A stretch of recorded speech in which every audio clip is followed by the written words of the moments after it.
আর পিছনে কয়েকজন পুরুষ বসে আছে, যুবক বসে আছে একটু। আর আলোটা আলোটা তো মানে প্রখর আলো না, মিট মিট করে জ্বলে, বুঝলা?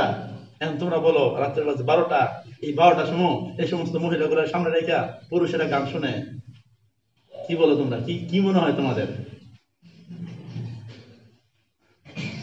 অশ্লীলতা ব্যবহার হয় না? আমি নিজে দেখছি তাদের কাপড় চাপড় ভিজা। এক মহিলা উঠে গেছে আমাদের সামনে দিয়া, আমি নিজে দেখছি তার কাপড় ভিজা। এখানে বৃষ্টি হয়েছে নাকি? এই গানের আসলে বৃষ্টি হয়েছে, এই জন্য কাপড় ভিজা, বুঝলে নাই? হয়তো প্রস্তাব করে দিছে, নয়তো অন্য কিছু হয়েছে।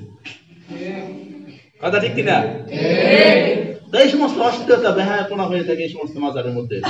এই সমস্ত উরুজের নামে, মাজারের উরুজের নামে, পবিত্র মিলাদ মাহফিলের নামে তারা এই সমস্ত অপবিত্র, এই সমস্ত পচাগান্দা, অশ্লীল অশ্লীল বেহায়াপনা কাজ করে থাকে।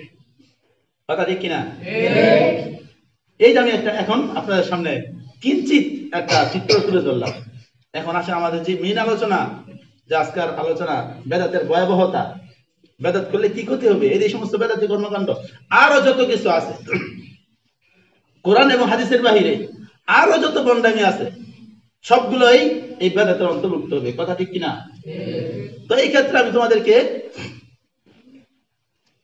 বুখারী শরীফের কয়েকটা হাদিস শোনাবো, আবু দাউদ শরীফের কয়েকটা হাদিস শোনাবো।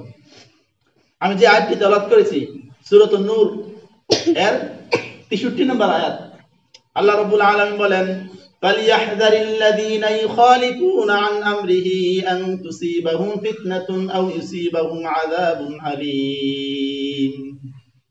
যারা আল্লাহ এবং তার রাসূলের আদেশের বিরোধিতা করে, আল্লাহ এবং তার রাসূলের আদেশের বাহিরে যে এই কাজকর্ম করে, তারা যেন দুনিয়াতে বিভিন্ন ধরনের ফিতনা ফাসাদ বালা মুসিবত আসার ব্যাপারে ভয় থাকে, এবং কিয়ামতে তাদের মরার পরে তাদের জন্য রয়েছে পীড়াদায়ক কঠিন শাস্তি।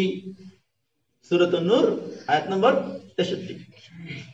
তো যারা আল্লাহ এবং তার রাসূলের বাহিরে গিয়ে কাজকর্ম করবে, তারা দুনিয়াতে